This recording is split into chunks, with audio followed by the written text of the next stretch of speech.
SB নিউজে স্বাগত। চলে যাব আজকের দিনের একটি সংবাদে। মেদিনীপুরে সেবা পক্ষকাল উদযাপন।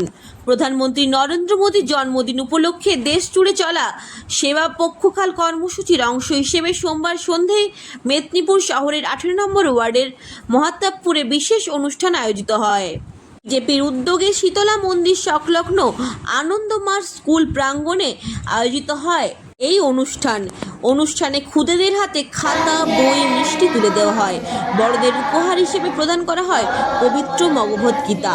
অনুষ্ঠানে উপস্থিত ছিলেন জেলা বিজেপির সহসভাপতি ডক্টর শঙ্কর কুমার গুচ্ছায়েত সহ অন্যান্য নেতৃবৃন্দ।